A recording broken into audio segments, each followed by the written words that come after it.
Welcome back, everyone. I'm Kevin Miller. This is What Drives You. Thanks for joining me as we get to the root issues of personal transformation and remove the real and perceived obstacles to your growth so you can drive further and faster with less effort and enjoy the ride as you reach the destinations that give you true fulfillment. That's the point. In this episode, we're delivering steps for you to stand out and be remarkable, so you don't get lost in the shuffle of noise out there. To get much of anywhere today, we've got to be remarkable in some way. But what does that mean? Well, my guest here defines it not as being famous or rich or having tons of followers or being a genius, but as making a difference, making the world a better place.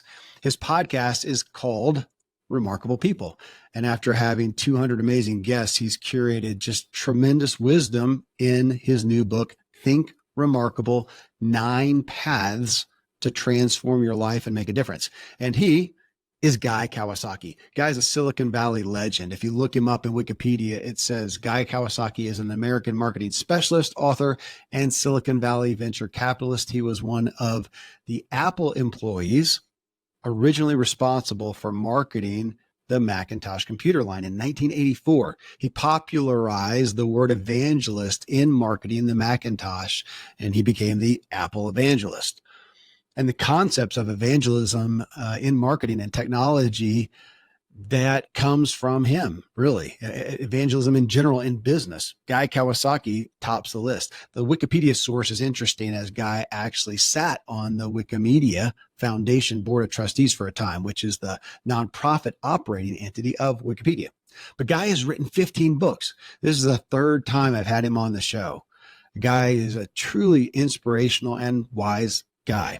I dubbed this book Life's Little Instruction Book for Aspiring People, which you'll hear Guy says he's going to steal that and use it. I'm really honored. The conversation goes by quickly. It includes a lot of laughter because it's Guy, and an immense amount of wisdom from, again, a truly wise guy. So if you got questions, got anything you want to say on this, let me know. Love to hear from you. Love hearing from you guys. kmiller@kevinmiller.co. Next up then, Guy Kawasaki and a guide to becoming remarkable. All right, we're sitting here talking about podcasting. The last time we talked, Guy, I don't remember what it was, but you were talking about starting a podcast. And we chit-chatted a little bit about it. And then lo and behold, you go start the Remarkable People podcast. And now here you are with a book on the topic. You obviously knocked it out of the park with Remarkable People. It's impressive. Thanks. Well, I don't know if I knocked it out of the park. I mean, it might be a little league park, but I mean, it's not like I'm in the World Series. Well, it's interesting. We were talking about the show lengths, and, we're doing an hour here. And I often do a longer show. And, you made that quip about knowledge. I don't have enough. I don't know if I have enough knowledge to fill up much, but questions with Remarkable People, I'm blown away continually that I actually make money getting to sit down with people like you and other remarkable people and pick their brains. I mean, I would pay for this stuff, it's the best. So thanks again for being here. I'll put my wiring instructions in the chat. Okay, fair. Good. Thanks.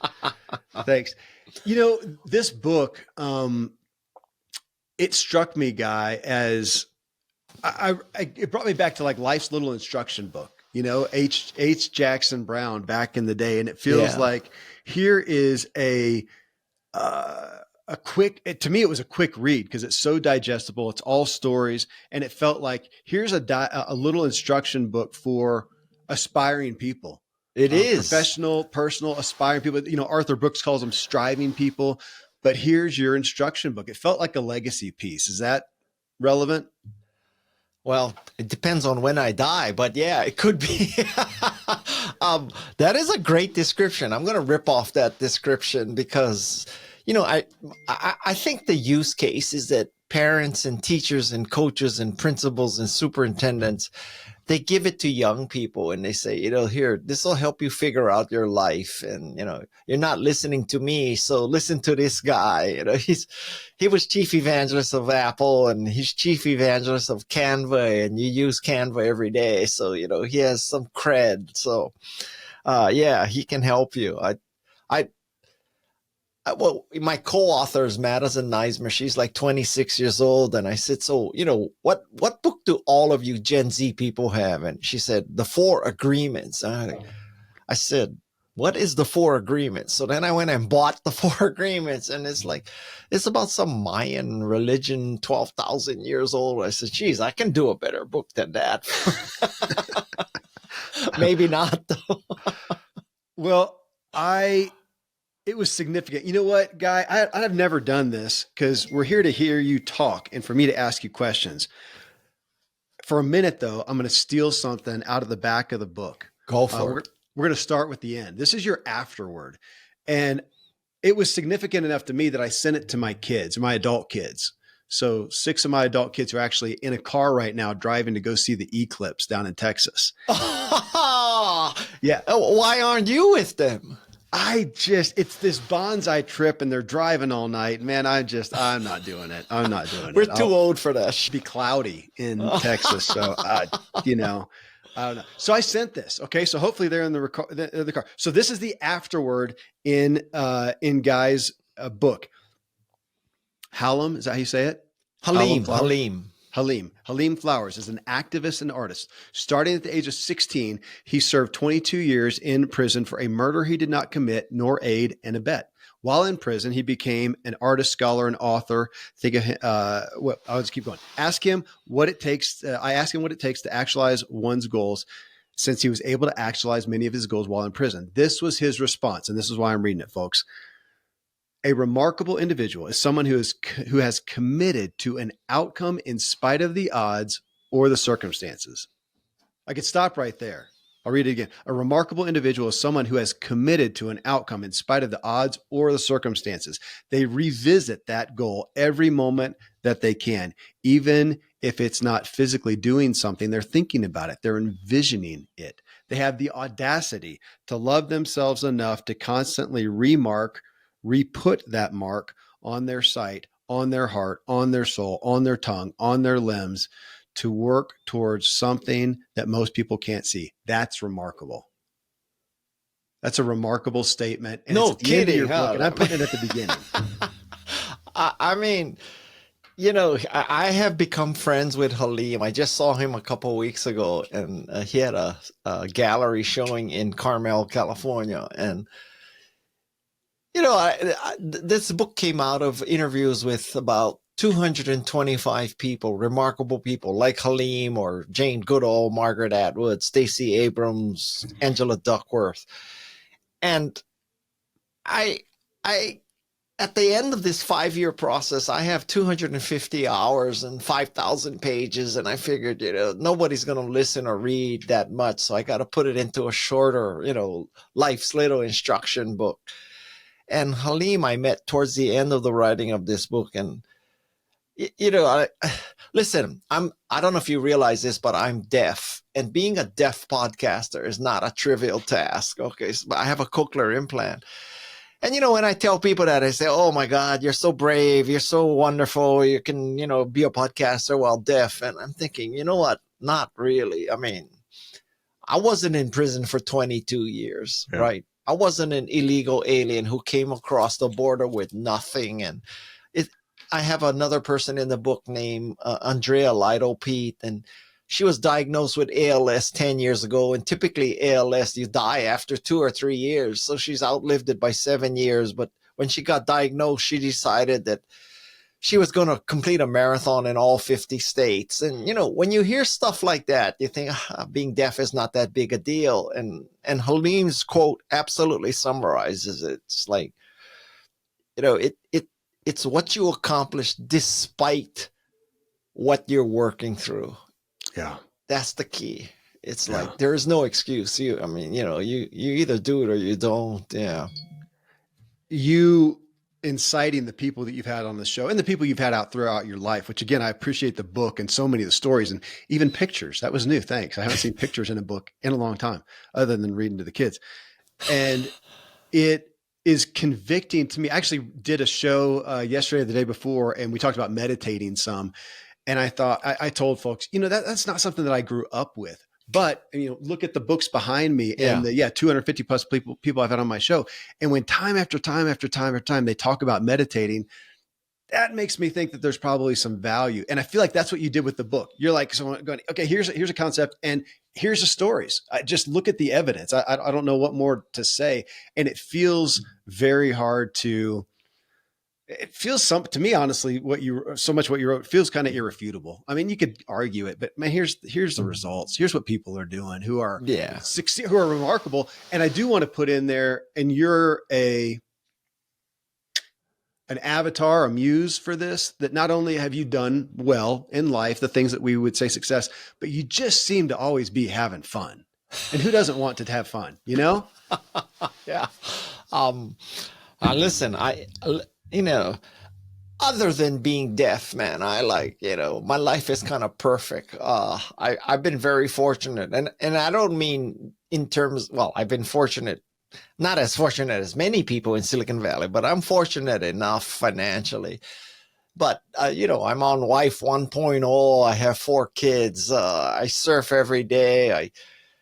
52 times a year, I interview somebody really remarkable, and 52 times a year, I have to learn a new subject. So I think that I'm at least delaying dementia because, I have to understand spinal surgery, and then I have to understand politics, and then I have to understand figure skating, and then I have to understand astrophysics. And, that really keeps you on your toes. And listen, I have a wonderful life. I'm an extremely lucky guy. Surrounding yourself, and I would say that you've been, however you want to call it, fortunate, privileged, blessed, the words that people, whatever resonates with you, but you have been able to surround yourself with remarkable people. Man, I don't know. To me, sometimes it feels like a saving grace. The fact that I do have to show up here, have to get to either way, but it's my job. So Right. Today, no matter what's going on at 10 o'clock my time, 9 your time in California, we're going to sit down here and we're going to talk about your book. So I'm going to exaggerate the point. So I am forced. I've got to read Guy's book about remarkable people.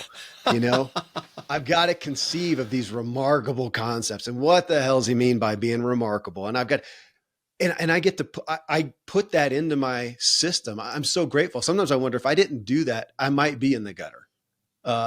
This is what a gift. And we can all do that.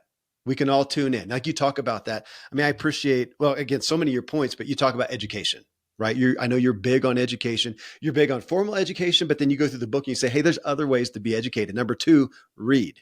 We have Right. all that. You cited somebody in there and they're like, oh my gosh, I was interested in physics and realized that at the library, I can pretty much get all the information I want. It reminds me of that. Did you ever see that meme? It says, like, what would be the weirdest thing to tell aliens or something like that? From another planet, to say, we have this device that has the knowledge of the world in our pockets, and we use it to look at cats and argue with people about politics that we don't know. And you know what? That quote came from before AI. Now, Yeah. AI takes it another step forward, right? I mean, we truly have all the knowledge in our pocket right now. Okay, I do want to hit this because right off the bat, I thought, okay, remarkable people. I get what you're talking about. But I feel like the culture right now, when they think of remarkable people, they think of famous people. They think of rich people, wealthy people. I mean, this is pithy, man. We've been, talking about this for years, but that it still is. And especially in the social media world today, to be remarkable, the first thought goes to followers, money, fame, acclaim, power, whatever. And your quick definition, if you may want to expound on it. You said remarkable people are people who are making a difference and they are making the world a better place. Here's a question. Do you know anybody who is making a difference or making the world a better place who is not enjoying themselves to some degree? Well, that's a good question. Well, with the caveat of, quote, to some degree, I would say you're right. Everybody has fun making the world a better place. But what I don't want people to come away with is this thought that making a difference and being remarkable is easy. It ain't easy. It takes a lot of grit, right? But I mean, as I look back on my life, the teachers and the coaches and the bosses who were the toughest on me were the best thing for me. They made me better, right? But when you're in the middle of the fray, you're often looking for the easiest coach, the easiest teacher, the easiest boss. But as I look back, it was the toughest teachers. It was Steve Jobs as a boss, and it was these tough people that made me better, and that's part of grit. And I appreciate what they did. So now I'm tough on people sometimes just because I want them to be good ultimately. It may take you 20 years to realize this, but I think it's better to be tough. I hear you, man. That's difficult for me. I mean, even as a father, man, Yeah. I am naturally, maybe unhealthfully, but by nature, I'm conflict averse. I want people to have a good time on them, feel good about themselves. I don't want to ruffle their feathers or offend them. And yet I realize that sometimes I'm protecting myself over actually helping them, which may be being tough. Yeah. And you know what? So you have that, conflict aversion. I am more of a lawnmower father, right? So I can just go and mow down all the problems in front of my kids. Yeah. I'm not a helicopter father. I'm not hovering over them. But if my kids have a problem and my kids need to accomplish something, I can mow down almost any problem in front of them, which is not good in the long run because they need to learn how to mow down their own problems. Guy, that's part of my story. I did that because it fed my image. I'm Superman. I'm God. Yeah. I fix everything. And so if I hear the whisper of a problem, I go take care of it. Super dad. Until one of my daughters finally, she was telling me something, some problem or whatever. And she was like, whoa, Dad, don't do anything. If you could fix everything, I'm never going to learn anything. God bless her. Yeah. Yeah. And I backed off and now they're Supermen. I don't have to be. Yeah. And that's a lesson that, yeah, you said in the book, the goal, and I appreciate this, the goal is not to become remarkable, but to go after something. I'm paraphrasing, but to go after something and become remarkable during the process. Right. That was significant. It reminded me of Lynn Twist, who we had on the show. Her book, her latest book, she wrote The Soul of Money, but her latest book, Living a Committed Life, that was kind of the impetus. Man, you find something that you want to, go make the world a better place and do something remarkable, and you become remarkable in the process. But man, again, I feel like culturally, I feel like we're missing that. I assume you do too. That's why you wrote the book. Yeah. I mean, this is not, in my mind, a typical self-help book, right? This is not about putting lipstick on a pig, and this is not about how to rebrand and position yourself as a visionary and a thought leader. This is not a chicken or egg discussion. I think there's a definite sequence, which is if you make the world a better place using growth and grit, then the world will have no choice but to think you are remarkable. So the way to be remarkable is not to be remarkable. The way to be remarkable is to make a difference. And then everything else flows from that. Okay, talk about kind of in that making the world a better place. You talk in the book, you have a section in one of the segments about instead of, in essence, kind of a contrarian approach, instead of looking at your passions, look at your interests. Yes. Well, just unpack that for us. Yeah. Well, I think that we do a disservice to people when everybody says, you need to find your passion, because it implies that, you look around and then someday you discover it and it's instant, you fall in love and you dedicate the rest of your life to it. And I don't think that life works like that. I think that, as you go through life, you find various interests at various stages. And it may be figure skating, it may be surfing, it may be physics, it may be reading, it may be writing, it may be making movies, it may be cooking tacos. I mean, cooking, art, whatever, music, it's kind of a itch you want to scratch. And I'm encouraging people to scratch as many itches as you can. You need to do a lot of sampling before you figure out, what what's your meaning in life? And I think we do a disservice to people to give them the impression that it's an instant fall in love for the rest of your life kind of thing. It puts too much pressure on people to, it's like saying to your daughter, I mean, let's say your daughter's 20 and you say to her, honey, how come you haven't gotten married yet? What's wrong with you? You haven't found your passion in life. Well, let her keep sampling until she finds the right person, right? Mm-hmm. That is interesting. I made a list, Guy, years ago, kind of on this topic of passions.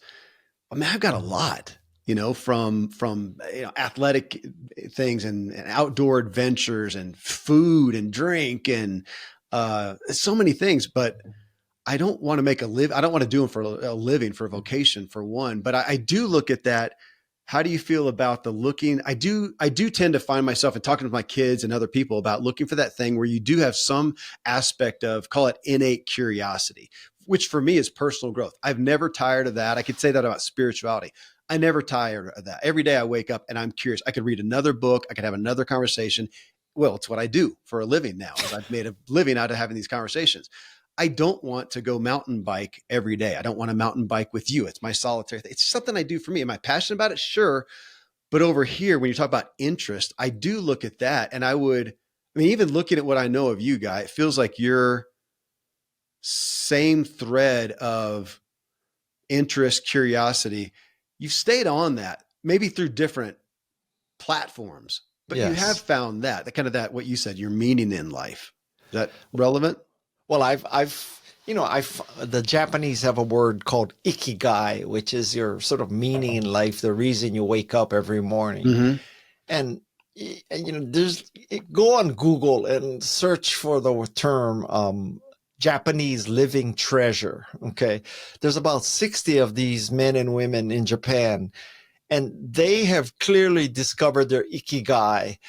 And so, you'll find a National Geographic special about the world's best samurai sword maker. And, It shows that he's going to this specific mountain and he's getting this iron ore, and then he melts it and then he pounds it 10,000 times. And then it takes a week just to sharpen it. And then it takes another week to make the handle and, and all that kind of stuff. And he's the world's best samurai sword maker. And, that's his ikigai. And I think that, we should all be so lucky as to find our ikigai. Your ikigai is this kind of podcast or recording that helps people, change their life. I have a similar ikigai in podcasting. And I interviewed Mark Maron, the guy who wrote the book, The Subtle Art of Not Giving a F. And he told me, Guy, you will truly know you've discovered your ikigai or your love of your life when it involves sandwiches that you love. So people from the outside looking in, they say, my God, Guy, that is a sandwich. Why do you do that? But you love that sandwich. That's the test, right? So as a writer, people can look from the outside and say, God, you spend months and months editing a manuscript, thousands of times. What a sandwich. But that's what a writer loves to do. So that's when you're on the right track. Well, I appreciate that. It kind of pulls in, that old quote. I reference it. I need to go have it in front of me because I reference it a lot. But that one about kind of find the love you or the work you love, and you'll never work a day in your life like it's all play. I haven't found that to be true. The work that matters, it's hard a lot of times. It's great. It's fulfilling. It's inspiring, but it's hard. It's not just play. My mountain bike is play. I imagine when you surf, man, that's play. Yeah. My work is not play, but it's dramatically fulfilling. Does that fit into your analogy? Well, I mean, when you watch the guy making the sword, it's not like he's just like, kicking back. I mean, it's not easy making a samurai sword. You segment the book here. So again, as I've referenced it, the instruction book into growth, grit, and grace. Right. On growth, your title for that is Build Your Foundation. And you even start with, you mentioned again some of the hardships that we go through, and you headline this chapter or this part of the book, this stage of the book, replace why is this happening to me with what is this trying to teach me? Even you going back and talking about the people who were tough in your life. I mean, that's a decision or a perspective. Yes. Don't you feel? It's a perspective, because you could look back and just complain about the person that's tough on your life, or you can look back and look at what did it teach me? Like we can look back at our regrets and go, because I have regrets. I believe in regrets. You referenced Dan Pink. We had him on the show. I believe I can't get rid of. Of course I have regrets. I mean, to look back and say, no, there's nothing I would do differently. There's a lot I would do. You're delusional if you say delusional. That. But did I learn anything? Can I learn anything? I still have to come back to that and go, what? Sometimes I have to, even now in retrospect, instead of just being irritated about something, go, okay, wait, what can I learn about that? We got to make the effort to do that. Don't you think? Yeah. I mean, this is one of the clues or tells about whether you'll make a difference or not. Because I think that people who make a difference, they don't live under this constant cloud of regret. And it's not because they have no regrets. It's because they may have regrets, but they have learned from those regrets, because nobody lives a perfect life. And don't set yourself up for failure by thinking you're going to live a life with no regrets, because that implies that you made every decision right, and nobody makes every decision right. Well, it pulls into into relevance, maybe the last segment of your book, which is grace. Because in here in the growth mindset, because we're in the area of growth. We'll talk about growth mindset in a second. But in that, I would say, okay, again, man, this podcast, like yours, these are aspiring people. If they're not, they wouldn't be listening to the show. They'd be listening to some serial crime podcast. And right, fair. That's funny. Yeah. All right, we should talk about that. I know my downloads would increase if we talked about crime, but. That's why I started off with the guy who was in prison. So for the interest of that. So grace, because here we are, we're aspiring, right? And we got a lot of people who attest to, I'm a perfectionist and whatnot. And I have kind of adopted that perspective of I'm out there to kick butt, to do well. And I'm not real forgiving on my mistakes. So those regrets, I'm kind of, again, naturally, I'm trying to grow from this, but I'm kind of inherently pissed off about them because I made the mistake. I'm frustrated with myself. And what I've learned is if I'm in that state, I am not learning.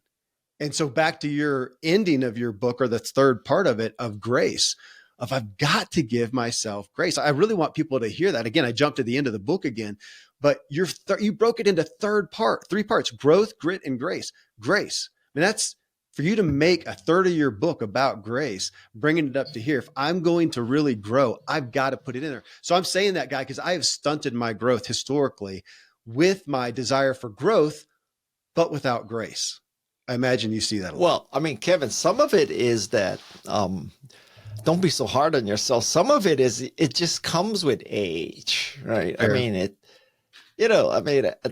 listen, I think that you can divide a career into three parts. The first part is you're underpaid and overworked. The second part is you're overpaid and underworked. And the third part, which is really where you separate remarkable people from not remarkable people, is the third part you believe is about paying back.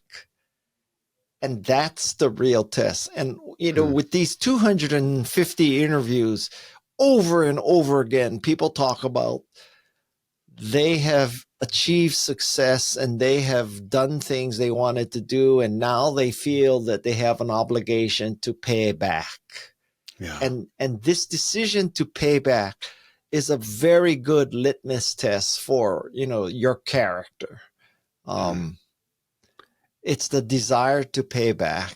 And I mean, I would make a case that, to take an extreme, I'd say that up till about 3 years ago, I would have said that Elon Musk is the closest person to being Steve Jobs, the most innovative, pioneering, market, world changing.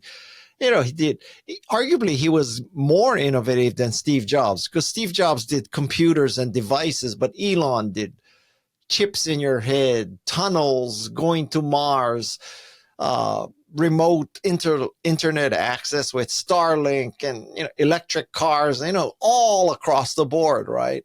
So clearly he had a growth mindset. Clearly he's willing to work hard, but I don't think he's got to the grace stage yet.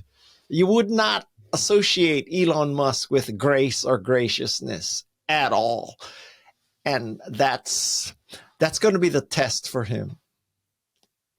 Well, it comes back to where I started at the beginning, that you have always struck me, Guy, honestly, as somebody who is seeking growth and success in life and wanting to enjoy life. I've never come into contact. I think I've had you on the show twice before.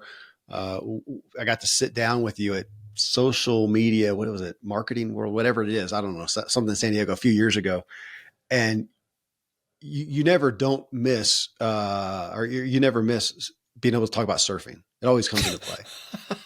You do it every day. It's joy. And I do look at that some, not to dismiss somebody's success or what they've done and just, and discount it because, well, are they happy? I mean, again, there's some passionate people out there changing the world, and it's hard. I mean, there's a lot of sorrow and sadness amongst what they're doing. So it's not just about being happy, but man, I do want to be with somebody who's got a high vibe, who's got some inspiration about them. Otherwise, I do question some of, gosh, that was a great invention. It was interesting, but I don't know that did it help anybody? Who's going to be at my deathbed testifying that I actually matter to their life? Yeah, not only did it help anybody, but is the person you're dealing with multifaceted, or is it's just all work or all money or all something, right? I mean, yeah. You want to hang around with people who believe in family and believe in, physical activity and meditation and all that. It just makes people more interesting. Well, I look at I had a guy, you appreciate this, from an investor standpoint. We were talking with an investor group or whatever. Somebody finally told us, they said, even with investors, man, don't partner with anybody who you wouldn't want to be on the bus with.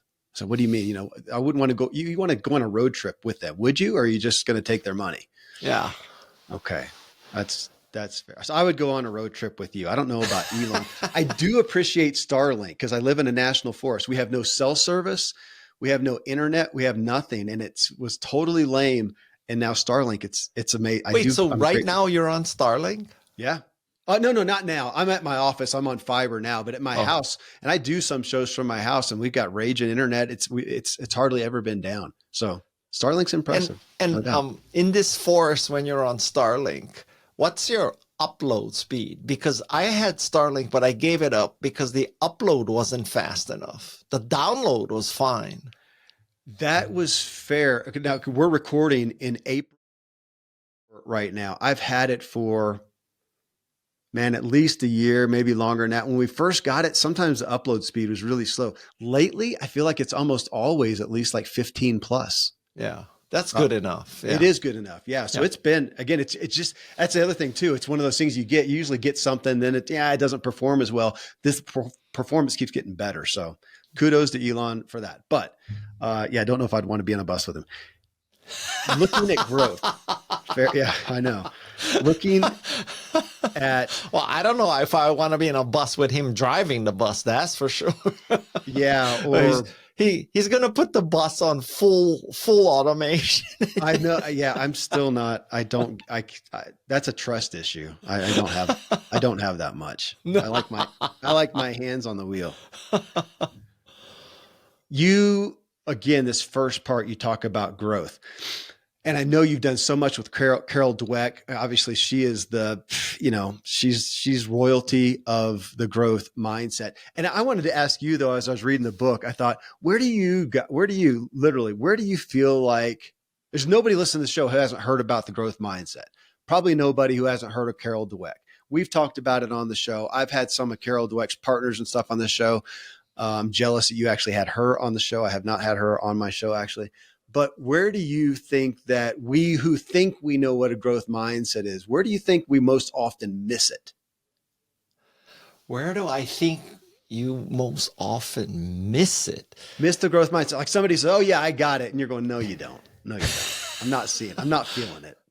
Well, I think that, the true test of a growth mindset is what happens when you fail, not what happens when you succeed. If you say you have a growth mindset and you succeed at everything, then you say, oh, yeah, I'm like proven growth mindset.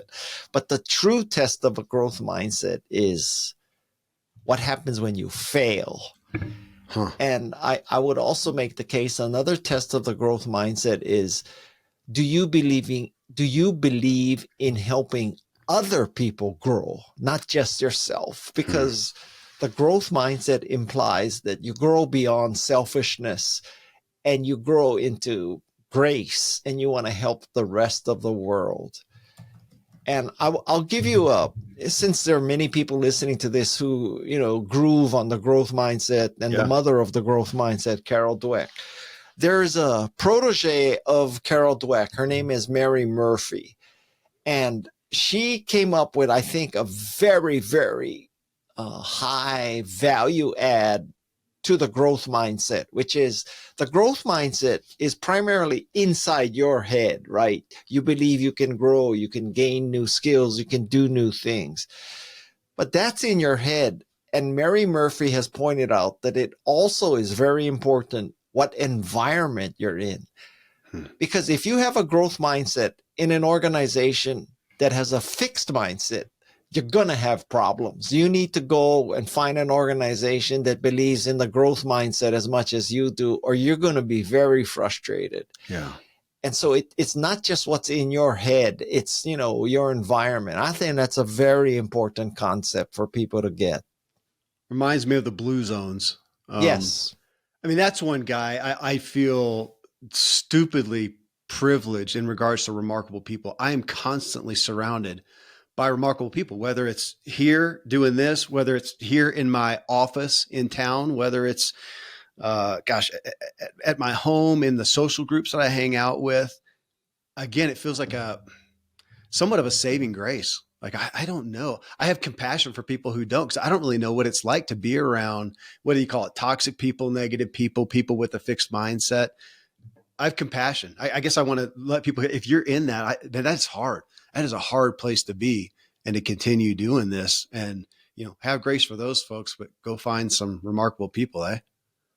And you know what? I want to point out, this is a very interesting problem that, when you're looking for remarkable people as an example or as a role model, do not conflate rich and famous with remarkable.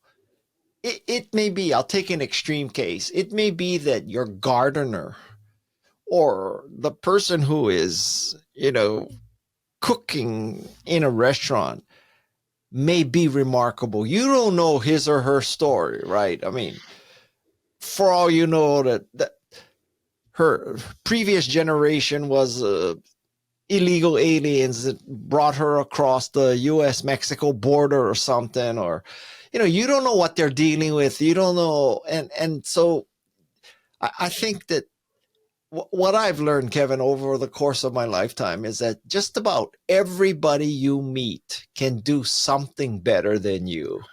So, you should not be so full of yourself that, you're like this incredible growth and grit mindset person who is just conquering the world. And, you're superior to the flight attendant and the waiter and the waitress and all that. Everybody you meet can do something better than you. You reminded me of that I think it's in the latter part of your book on grace. And one of your segments was on valuing people, just everybody like that. The gardener, the server, the whatever. Guy, my dad passed away not long ago, and my parents live in Florida in one of those, kind of fancy gated communities, and they've got their big clubhouse with the restaurant and the whatever.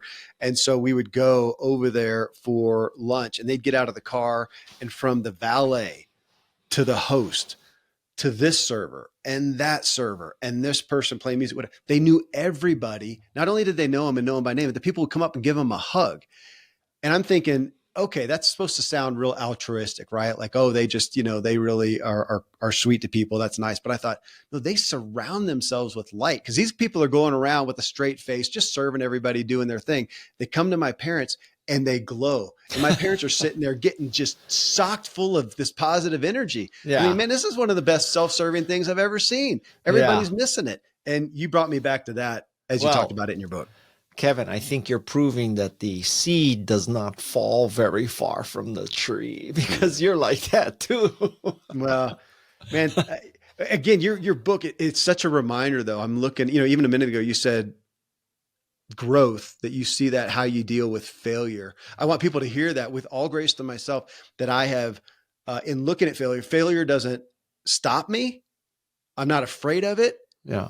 But it's irritated me. And I've spent too much time being irritated that I didn't make that thing succeed, instead of just learning, having grace, and going on. Okay. In that same way, you come back to, again, this is part of the beginning of your book, which we're going to get through like a tenth of it. Folks, go buy the book. It's such a great read. The stories will stick with you. The story, he even has pictures. Again, I'm kind of jealous, because it's just, I've got the pictures in my head. I could probably recite like 10 different pictures that are in the book, and it helps the message stick. Why don't our nonfiction publishers have us do that more?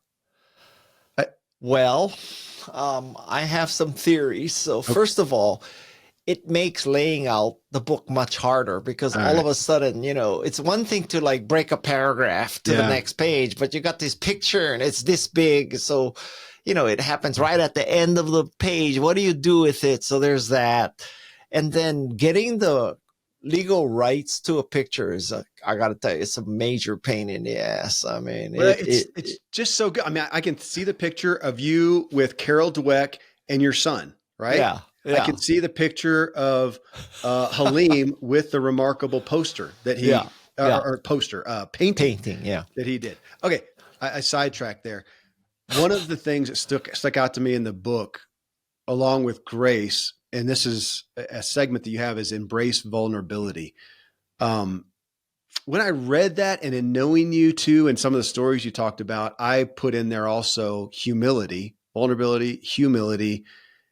But with that, what I have found in my older age is I see confidence with that. Confident. If I'm not vulnerable, which I haven't always been, Guy, I still struggle with some of that. Humble, I'd like to think that I am. Me and Moses, I'd like to think so. But it takes confidence. I feel like, man, there's a telltale sign of confidence is if you are, I mean, again, so many of the things I would put under there that you wrote in the book. If you can listen, quit talking and listen. If you can be vulnerable and not act like you have it all together. Those are signs of confidence to me. And I don't think we think about it that way. Do you? Well, I think, contrary to what many people think, the ability to show weakness shows strength, right? Because if you are willing to show weakness and show that you don't know how to do something, or, show this humility, it means that you're confident enough to admit that you might not have this totally wired. And I think that takes more confidence than some artist who's just acting like, he or she knows everything. And, I mean, there's a lot of politicians like that, right? I mean, they have no sense of humility. They cannot admit they don't know something. And I think the ability to show weakness is the ultimate test of strength. I feel like there's been a shift since I was a kid growing up, going to the seminars, with Zig Ziglar and Oliver North and Brian Tracy and all those incredible people. That was a bad example, because those are incredible people. That's why Zig stood out to me, because he was humble. But back then, it felt like back in the day, if you're on stage, you kind of act like you got it all figured out. Right. And you're teaching from this place of, I've arrived, I'm going to help you guys arrive. I feel like in the culture today, if we want to call them, influencers, like what we have on our shows and what we get to participate in, that there's more spirit of that, of showcasing your weaknesses, of not, if you come off like you got it all figured out, I don't really trust you. And I think the culture feels that way. Do you see that? Yeah, I think so. And of course, now it gets complicated, because what happens if the person is faking vulnerability? Like, this is like a double negative, right? Like, you gotta really think about this stuff now. So yeah, guys on the podcast admitting vulnerability, but he's not really vulnerable. He's admitting vulnerability to show superiority. So watch out, guys. If I'm yeah, on the podcast and you hear a pause, and once you can fake sincerity, you got it made, right? I was going to say, watch out if I go, okay, guys, I'm going to be vulnerable with you, right? Okay. That's fair. Sometimes I got to get out of my own head so I don't plan this stuff. You have the middle part of your book on grit. And you talk about Angela Duckworth again, to what Carol Dweck is to growth. Angela seems to be with grit, though. Again, I don't know that we hear it, but are we really grasping what grit is? Which again, folks, I'll cite back to the book, shameless promotion, is you go through a bunch of aspects of where you see, grit. One of them that I was drawn to was, you said, alleviate pain. Made me think of solving a problem. I had somebody recently hit me with this. It was for a speaking engagement, and I was getting coached on some of this. And they said, Kevin, are you leading with what is the problem that you solve? And I forget that a lot. I just want to go out with, all this great stuff. Yeah, but what problem people are going to come and be attracted? What problem do you solve? And so you're saying alleviate pain as a primary aspect to having grit. Fair? Well, I would say that alleviating pain is a tactic to understand how to make a difference. Huh. Because when you see pain, you see a need. And so the opposite of alleviating pain is to be a supplement or a vitamin. So to use a drug analogy, you know what? When you have a migraine headache, and I get migraine headaches, you will do almost anything to alleviate pain. Yeah. That's very different than someone saying, oh, you take my miracle turmeric B1 complex, right? Scorpion testicles, and you're going to have a better life. Yeah. That's not a painkiller. That's a supplement. And I'm telling you that you want to make a difference. You focus on pain, not necessarily supplements. And I think it's more affiliated with the growth mindset. The grit is about continuing to do something when it is not fun anymore, but you keep pushing on it and you keep pushing on it. And it takes grit. And, part of the dangers of a fixed mindset is and people very seldom, when they talk about fixed mindset, they talk about people who, they're negative and they have this inferiority complex and they don't believe they can do something. Well, that's one kind of fixed mindset. But another kind of fixed mindset, especially in Silicon Valley, is I'm a freaking genius. I can do everything. I'm like a perfect kind of tech bro and all that.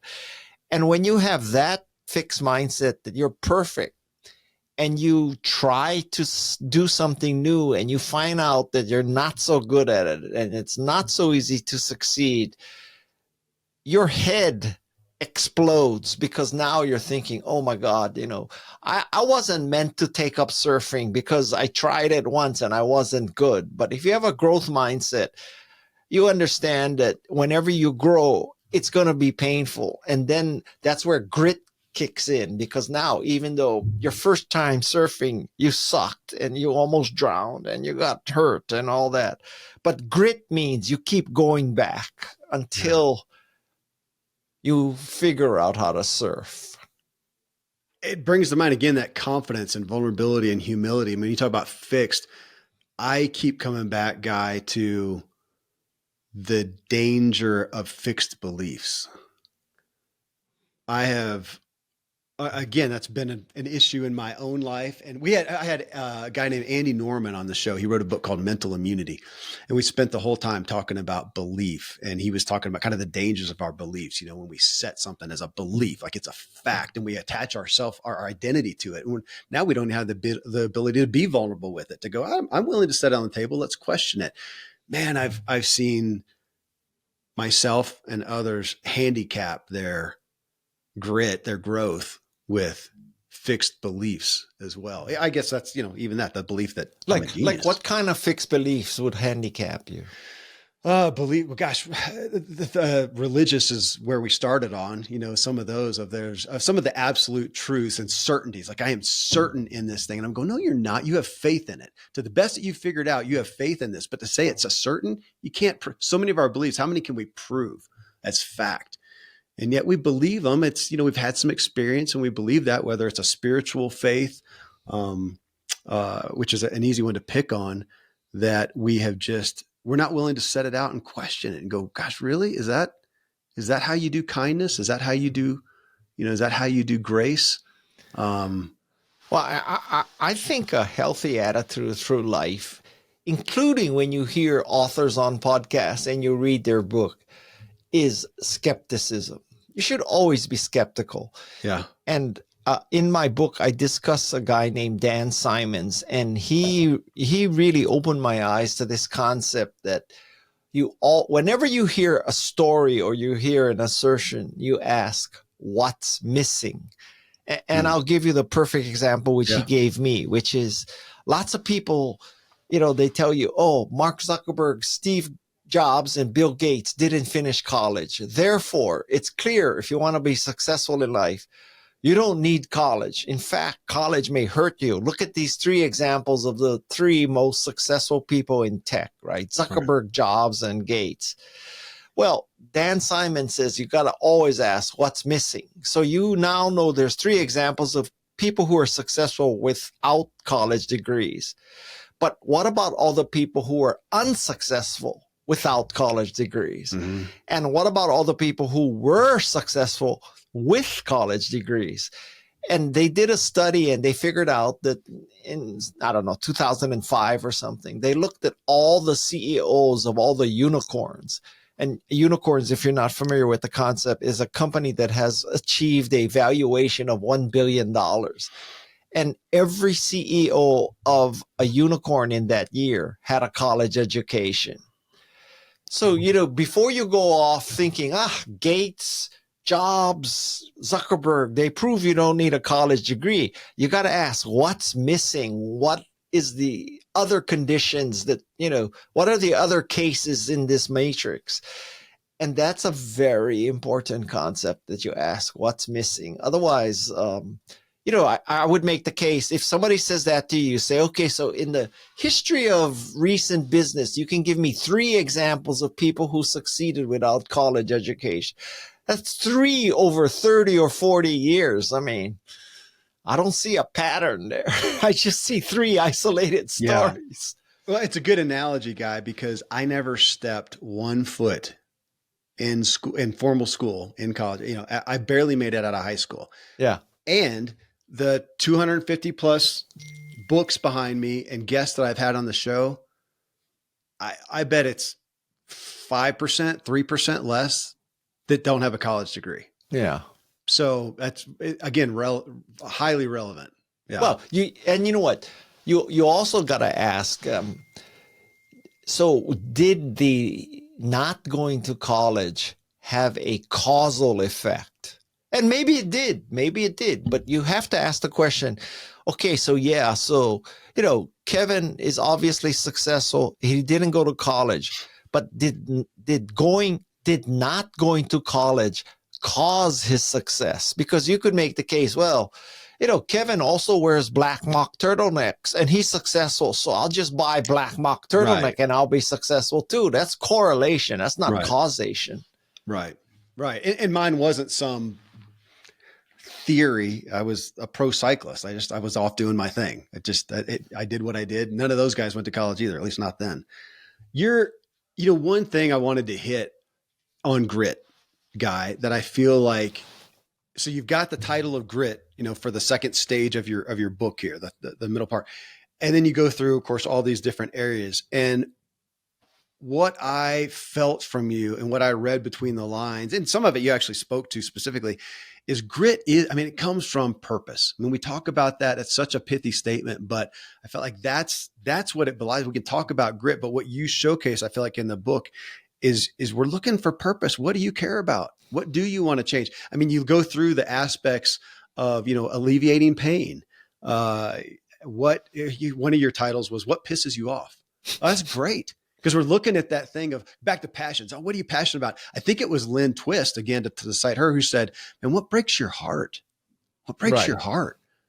Whatever it is, what do you, so I've found myself looking at that with my kids. Like this one gets really excited about that. This one keeps coming back and harping on this same thing over and over and over. And I feel like that. So go do something about it. Go fix it. Yes. That's a great place to dive in. And you say as much in the book. Yes. I mean, well, I think the major lesson there is that people try to make things too complicated, and they think that, oh, look at all these remarkable people, what they've done, and they obviously had this like long-term mega world domination plan. I think the start of many successful paths of making a difference and being remarkable starts with very simple questions, right? Like Steve Wozniak asking the question, well, why do people have to go to college or work for NASA or work for B of A to have a computer? Computers should be cheaper and easier and lighter and smaller to use. So why isn't there a personal computer? And then, as you say, what pisses you off? I mean, is it when you go to Santa Cruz and you see in the water, there's all these empty water bottles floating, if that pisses you off, well, do something about it, right? And that's what motivates you. So I'm telling you, being pissed off or being in pain is a good motivation. I'm not telling you to intentionally get into pain or be pissed off, but it works out. It was a good paradigm shift, Guy, that I got to look at it instead of it pisses you off, maybe look at it as an opportunity. I mean, that's what I spend my time. I'm so grateful that I do. I spend my time addressing the things that I used to use the term, but that burden me. I mean, I look out and I go, oh, I want this person to have X. I experienced so much value from this, and I got healing from this, and I experienced a benefit from this. Oh, I want you to have that. Kind of like the age old person, who weighed 500 pounds and they are now holding their jeans out, and not that they're skinnier, but they're so excited. Generally their story is, oh my gosh, I got a new lease on life and my self-image and my confidence. And I'm so excited. Oh my gosh, I want to give this to you. Or the person that's brokenhearted, it's Mother Teresa going, oh my gosh, this breaks my heart. Well, and, I would make the case that in that example, let's take the example, the person holding the jeans and was 500 pounds. I think that's a remarkable person. Absolutely. Right? That person's not Jane Goodall. That person has not sold tens of millions of computers, but what that person did is remarkable. And it's very important to understand that, you don't have to be a Steve Jobs or a Jane Goodall to be remarkable. You just need to make a difference. And it could be just one life, and it could be your own life. So, that's how you should value people. See, this is why I do 2-hour shows, man. Our hour's about up, and I'm like, I'm just getting going. So I'm gonna land on this one because it just came to mind, Guy, that as you were talking about that, there's so many times when I'm talking with somebody, could be you, could be somebody else, and they're telling their story.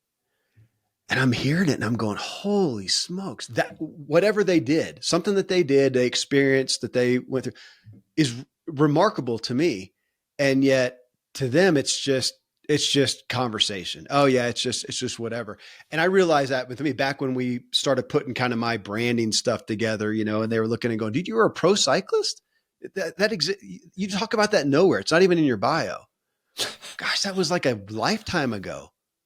We can use that. That's pretty remarkable. Well, to the point then of how often do we discount our remarkability because it's not remarkable to us. It was just our life. And yet we tell our story to somebody else and we miss it, that we need, what would you put that under? We need to give gravity just to our own stories. Well, I mean, one of my sayings is, if you don't toot your own horn, don't complain if there's no music. Right. So, I mean, to be a pro cyclist, I'm not a pro cyclist, but I gotta believe that it's hours and hours of prep and training and pain and grit. You don't just, you don't just go to your local Schwinn dealer, buy a bike, and all of a sudden bike across France, right? Fair. So, Fair. and I think that, well, I know a lot of Stanford wrestlers, the competitive wrestlers at Stanford University, and they work for me. And I can tell you that you want to hire people who have grit. You should hire people who used to be wrestlers, because wrestlers, there's no like, it's like, it's you and the other guy on a mat. There's no superficialities. And you know that for all the hours and the pain and the training you put into wrestling, there's no NBA, there's no MLB, there's no NFL of wrestling, right? I mean, it's grit, and you do it because you love it. And that's the kind of attitude that makes you successful in life. You take a wrestler and hire them. It is good. Well, hey, I'll end. I did want you to know that since we talked last, it was about a year ago, 13 months ago, I went to Mexico, Sayulita, with a bunch of friends, and we surfed. It's my first time. First time. Yeah. I wasn't any good at all. We went out the first day, and I just got the snot beat out of me. Everybody does that on the first day. Oh my gosh, I could hardly get out. The waves just destroyed me. And by the end of the day, my rib cage, where you're on the board, was so sore. And even with one of those fancy shirts that I bought, my nipples almost got rubbed off. So difficult. We went the next day to a different place. It was shallower, and it was so much easier. And I kind of got up, on my knees, and then hit the feet a minute, and then I was out. So very humbling.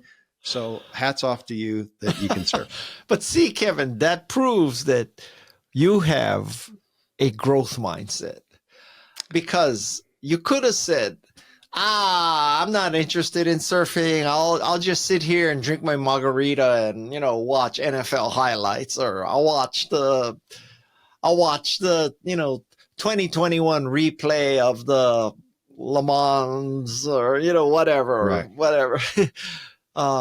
That's the growth mindset, and you opened yourself up to vulnerability, right? You rubbed your nipples off. We did a tequila tasting that night before we went out again the next day. But I do want to go back.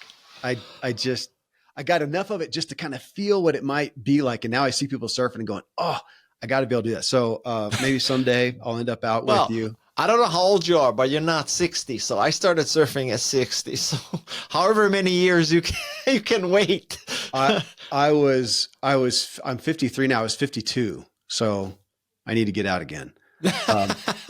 Man, Guy, thanks for, this was a lot of fun. The hour just flew by. Energy. You were right. I appreciate your insight. I love the book. It's one that I want to share with people. Again, it feels like that. That's what it's going to be in my mind. The life's little instruction book for inspiring people. Oh, I love that. And my next book, I want pictures in. So, yeah. So thanks. You reach out to me, because I have figured out how to get permissions done well. So okay. Well, I still have you. I have your cell phone. We must have traded it last time because you butt dialed me once. So I'll hit you up. Oh, and listen, I just sent you a link, because in case people are listening and, they're not readers, or they can't afford the book or something. This is a free online Canva course about how to be remarkable. So this is another way to learn how to be remarkable without having to buy my book, which is kind of defeating the purpose. But I want people to be remarkable. And if you could get that link to people, that would be helpful for them. I'll put the link. Yeah, it's a long one, but I'll put it in the show notes. So folks, go to the show notes wherever you're listening, and the link is in there. It's a canva.com. And then I was going to ask that too. Obviously, we're pitching the book. I mean, folks, go check out the new book by Guy, and I'll have this in the intro and everything. All right. We'll put that in there as well, because I was going to ask if there's any other place. I mean, I know you've got a large social media following, website. Yeah. Where else would people go to connect with you, Guy? I think the easiest place to connect with me is either Instagram or LinkedIn. Okay. Those are the two places I'm most active. All right. Guy Kawasaki. Man, thank you. Thanks for being here. Have a great weekend. Friends, thanks so much for joining me on this journey with Guy Kawasaki. Again, as you're thinking about ideas, questions, anything, I'd love to hear from you. kmiller@kevinmiller.co is my email address. I'll respond to you personally. Again, it's Guy Kawasaki. The new book is Think Remarkable: 9 Paths to Transform Your Life and Make a Difference. And his podcast is called Remarkable People. You can find that right now on whatever podcast player you're listening to. Until next time, I hope this episode helps you drive further and enjoy the ride. Thanks so much for joining me on this journey. I look forward to meeting you in the Drive Tribe community for ongoing discussions about each episode. You can subscribe to the Drive Drop newsletter for weekly updates. Find it all at kevinmiller.co, along with all our social media and video clips. Until next time, I hope this episode helps you drive further and enjoy the ride.